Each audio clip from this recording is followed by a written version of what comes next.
Fala, povo de Deus, bem-vindo à nossa nova série, O Início de Tudo, Gênesis capítulo 1. Nessa série nós vamos estudar e mergulhar em Gênesis do capítulo 1 ao capítulo 25, amém? No capítulo 25 acontecerá a morte de Abraão e dali em diante contará mais a história mesmo de Isaac, de Jacó. Então, nesse momento nós vamos do 1 ao 25 até o fim da história de Abraão e é exatamente metade do livro de Gênesis, amém? Por que não os 50 de uma vez, Vitor? A mesma questão de Salmos.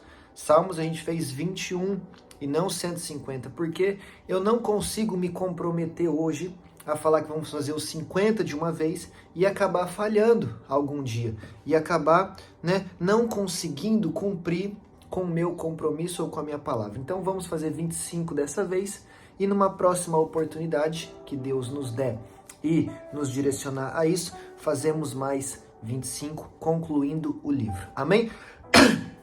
Gênesis capítulo 1, tá? Aqui já no canal, na playlist de pregações completas, tem uma mensagem que diz: tudo começa no vazio. Falamos principalmente sobre o versículo 2, trazendo uma mensagem muito poderosa. Então, você que deseja aprender mais profundo só desse versículo, corre lá e assista essa mensagem. Amém? Mas vamos ver sobre o livro todo agora. Gênesis 1:1, no princípio Deus criou os céus e a terra. Então, Gênesis 1:1 é a primeira linha da Bíblia, a primeira coisa que a Bíblia vem nos trazer. Sabemos que o livro mais antigo não é Gênesis, o livro mais antigo é o livro de Jó, tá bom? Onde os estudiosos aí concordam que quem escreveu foi Moisés, assim como Gênesis. Não só Gênesis, mas os 5 primeiros livros da Bíblia, chamado Pentateuco. Gênesis, Êxodo, Levítico, Números e Deuteronômio, escrito por Moisés. Então quem está escrevendo isso aqui é Moisés. Como que ele está escrevendo? Há quem pense e diga que é por ouvir, ou seja, tradição oral, é aquilo que os povos falavam e ensinavam uns aos outros, até que chegou aos ouvidos de Moisés e ele escreveu. Outras pessoas acreditam que o próprio Deus inspirou Moisés e contou essas histórias para ele. Eu particularmente prefiro acreditar que foi o próprio Deus que contou para Moisés, tendo em vista que Moisés falava e se encontrava com Deus face a face. Amém? Mas o que eu quero que você entenda aqui é que no primeiro versículo da Bíblia, a Bíblia vem nos apresentar Deus como o criador de tudo, tá? Então, Deus é quem criou tudo. Ah, mas e a ciência? E o Big Bang? E isso e aquilo? Deus criou. Isso é a verdade absoluta. Como ele criou? Quem sabe foi através do Big Bang? Quem sabe a ciência pode explicar parte disso. Não é porque temos fé que negamos a ciência, negamos a racionalidade, negamos fatos históricos. Por exemplo, as pessoas leem Gênesis 1 e falam: e os dinossauros? Cadê os dinossauros? Gente, não tem como nós falarmos exatamente em que momento que os dinossauros apareceram aqui na Terra, de acordo com Gênesis. Porque a intenção do livro de Gênesis não é explicar sobre os dinossauros, não é explicar sobre tudo, mas é sobretudo nesse momento apresentar a Deus como Criador dos céus e da terra. Amém? É isso que eu quero que você entenda. Os dinossauros existiram? É claro que sim, nós achamos os fósseis dele, como é que eles não existiram? Tá? Mas a intenção da Bíblia não é responder todas as nossas perguntas. A intenção da Bíblia nesse momento é mostrar que quem criou tudo foi Deus. Algo que nós já vimos lá no livro de Colossenses, lá para frente, que vai apresentar até mesmo o Criador como sendo Jesus, porque Jesus é a palavra de Deus. Nós vamos ver aqui como Deus cria tudo por meio da sua palavra. Quem é a palavra? É Cristo. Então, era o Pai liberando a palavra, era o Pai criando tudo a partir do Filho. Versículo 2.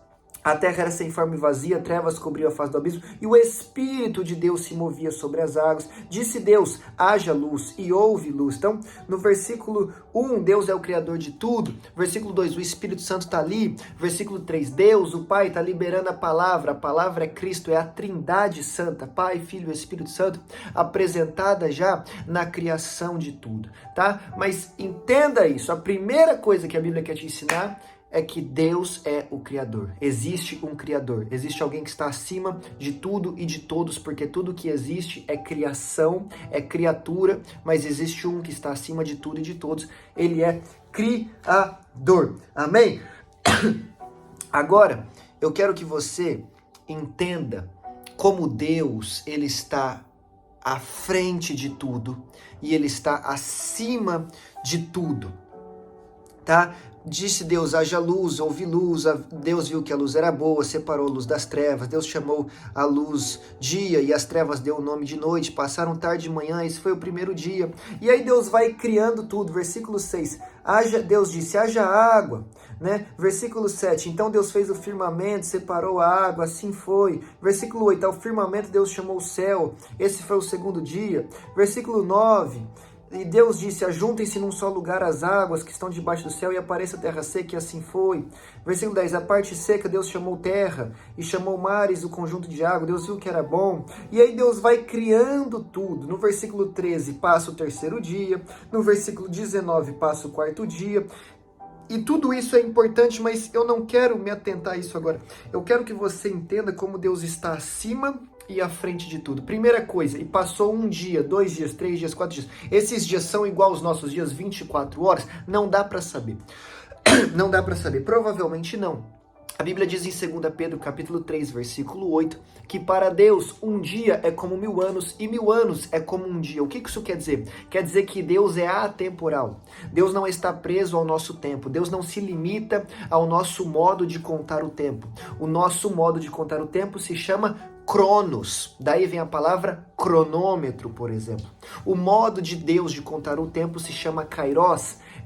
Esse é um termo teológico. É o tempo de Deus, é a forma como Deus conta o tempo.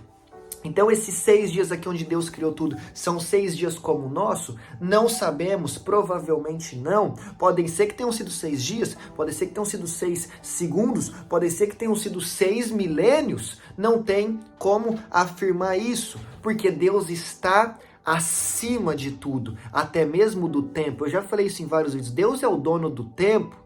Amém? Deus, quando quis provar para o rei Ezequias que ia curar ele, fez o tempo andar para trás. Deus, quando quis responder a oração de Josué, fez o tempo parar. Deus, em Mateus 24, Jesus afirma que vai fazer o tempo andar mais rápido, para que os eleitos e os salvos não se percam. Deus faz o relógio andar para trás, Deus para o relógio, Deus faz o relógio andar mais rápido.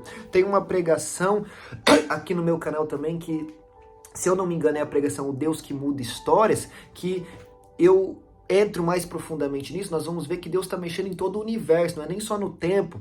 Então Deus está acima do tempo. Só que eu quero dizer que Deus também está à frente. Por quê? Vamos lá para o último livro da Bíblia. O último livro da Bíblia, Apocalipse, capítulo 13, no versículo 8, a Bíblia diz assim, ó. Todos os habitantes da terra adorarão a besta, a saber, todos aqueles que não tiveram seus nomes escritos no livro da vida do Cordeiro, que foi morto desde a criação do mundo, desde antes da criação do mundo. Ou seja, na mente de Deus, Jesus Cristo já tinha se entregado à cruz, já existia o livro da vida antes de Gênesis 1:1. Em Gênesis 1:1, ainda não existe o ser humano. Ainda não existe o pecado, ainda não existe a necessidade de redenção. Mas antes disso, Jesus já havia morrido na cruz na mente de Deus. E quando acontece na mente de Deus, já aconteceu na vida real, porque Deus está à frente de tudo. Isso não entra na nossa cabeça, isso vai além do nosso entendimento, mas a Bíblia está afirmando que desde antes da criação do mundo, o Cordeiro de Deus já tinha morrido. E o seu livro, com os nomes que vão ser salvos, já estavam ali escritos. É mais ou menos como o Salmo 139. A Bíblia diz que Deus já escreveu todos os nossos dias antes que um deles existisse. Jeremias foi escolhido por Deus antes de estar no ventre da sua mãe. Então Deus está acima e à frente de tudo. Tá bem? Nós vamos ver a queda em Gênesis 3, vamos repetir isso no vídeo, mas o ponto é, Deus não foi pego de surpresa porque o Cordeiro de Deus, Jesus, já tinha se entregado antes da fundação do mundo. Amém? Então Deus é o Criador, pega isso no capítulo 1, Deus é o Criador, tudo que ele faz é muito bom. Olha o último versículo 31. E Deus viu tudo que havia feito, e tudo que havia feito tinha ficado muito bom. Passaram-se tarde de manhã, esse foi o sexto dia. Então tudo o que Deus faz é muito bom. Deus é o Criador dos céus e da terra, e tudo o que ele faz e cria é muito bom. O problema é o homem, nós vamos ver lá na frente. O problema sou eu, o problema é você. Mas o que vem de Deus é muito bom. E Deus, como Criador dos céus e da terra, planejou tudo muito bem. Mas não foi pego de surpresa a ponto do Cordeiro de Deus, segundo Apocalipse 13:8, já ter se entregado à morte, já ter ressuscitado, escrito o seu livro antes mesmo de Gênesis 1. Esse Deus é extraordinário. Amém? Aí olha o versículo 26, Gênesis 1. Então disse Deus, façamos o homem à nossa imagem, conforme a nossa semelhança. Façamos, está falando no plural. Então não é só um, é um único Deus, mas em 3 pessoas, o Pai, o Filho e o Espírito Santo. Façamos, no plural, a imagem e semelhança. Domine ele sobre os peixes do mar, sobre as aves do céu, sobre os grandes animais da terra e sobre todos os pequenos animais que se movem rente ao chão. Domine!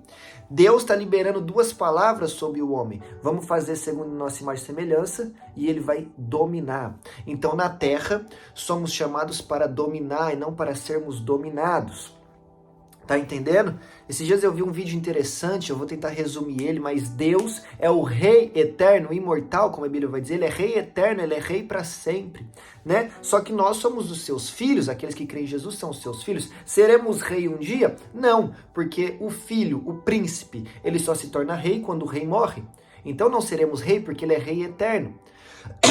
Mas temos um chamado para dominar, para governar. Por quê? Se você estudar um pouco de monarquia, você vai ver que o príncipe poderia exercer o reinado em terra estrangeira. Então, onde o rei está, quem comanda é ele, mas numa terra estrangeira, se o príncipe estivesse ali, ele poderia reinar.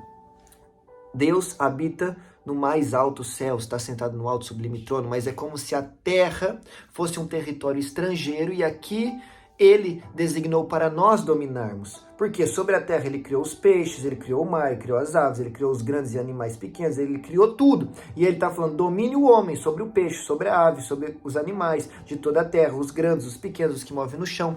Então, Deus deixou para nós, os seus filhos, a questão de dominar e reinar aqui, tá bem? Só que aí o que acontece? Estamos inseridos numa guerra espiritual. E aí o pecado quer nos dominar. Mas nós precisamos dominar o pecado para dominar todo o resto e viver uma vida plena que Deus tem para nós. Amém? Sei que a gente está entrando em águas um pouco profundas aqui de forma rápida, mas vai pegando essas informações e guardando no seu coração. Versículo 27. E Deus criou o homem à sua imagem. A imagem de Deus o criou. Vamos lá para Efésios 4, rapidinho. Efésios 4... bem rapidinho. Aqui, Efésios 4, versículo 22, 23 e 24. A Bíblia diz assim: quanto à antiga maneira de viver, vocês foram ensinados a despir-se do velho homem que se corrompe com desejos enganosos, a serem renovados do modo de pensar, a revestir-se de novo homem, criado para ser semelhante a Deus, em justiça e em santidade, provenientes da verdade. Então, Gênesis 1:27, Deus criou o homem à sua imagem. A imagem de Deus o criou, homem e mulher. Efésios 4:24. O homem é criado para ser semelhante a Deus em justiça e em santidade. Então, Gênesis 1:27 está nos ensinando que ser imagem de Deus é viver a sua justiça e a sua santidade. Não é o fato de termos olhos, ou nariz, ou boca, ou algo do tipo, mas é o fato de termos a probabilidade e, através do Espírito Santo de Deus, a capacidade de vivermos em justiça e em santidade. Por que nós somos imagem de Deus e os animais não, por exemplo? Porque nós temos o racional e o entendimento para vivermos em justiça e em santidade. Porque nós temos corpo, alma e espírito, 3 em 1. Deus é 3 em 1, Pai, Filho e Espírito Santo. Ele nos fez 3 em 1. Corpo, alma e espírito. capazes de discernir o que é bom através do Espírito Santo e vivermos em justiça e santidade. É isso que nos torna diferente dos animais. É isso que nos faz imagem de Deus. Mas olha que interessante, versículo 26, vamos fazer o homem a nossa imagem e semelhança. Versículo 27, Deus criou o homem à sua imagem, não diz semelhança, porque semelhança só vem quando você tem um relacionamento profundo com Deus, quando você o conhece, quando você tem intimidade. Então todo homem e mulher é criada à imagem de Deus, corpo, alma e espírito, mas a semelhança só virá quando vivermos realmente em justiça e em santidade. E isso é só para aqueles que entenderam o Evangelho, que se arrependeram dos seus pecados, que se entregaram a Ele e vivem uma vida nova. Como diz Efésios 4, despiu-se do velho homem, vestiu-se do novo homem para viverem em santidade e justiça. Entendeu? Então quem é que se despiu do velho homem, vestiu-se do novo e agora é capaz de viver em justiça e em santidade? Aqueles que morreram com Cristo na cruz, mas também ressuscitaram com Ele. Aqueles que se entregaram a Jesus com todo o seu ser. Aqueles que já não vivem mais eles, mas Cristo vive neles. São só os salvos, são só os crentes em Jesus Cristo. São só os que entregaram a sua vida a Ele. Amém? Então todo homem e mulher é criada à imagem de Deus. Corpo, alma e espírito, 3 em 1. Mas somente os que já receberam a sua salvação em Cristo Jesus é que são semelhantes a Ele, em justiça e em santidade. Amém? Versículo 28 vai falar sobre dominar novamente, né? E no versículo 31 nós já lemos que Deus faz tudo muito bem. Eu sei que esse foi um Gênesis 1 um pouquinho diferente, talvez você esperava que eu lesse todos os versículos e falasse da criação, mas eu quis trazer esses pontos diferentes para sua mente abrir um pouco e para você ter um entendimento. Isso foi o que o Espírito Santo mandou eu entregar e assim eu fiz. Amém? Que Deus te abençoe e eu te espero aqui amanhã no capítulo 2 para continuarmos vendo o início de tudo.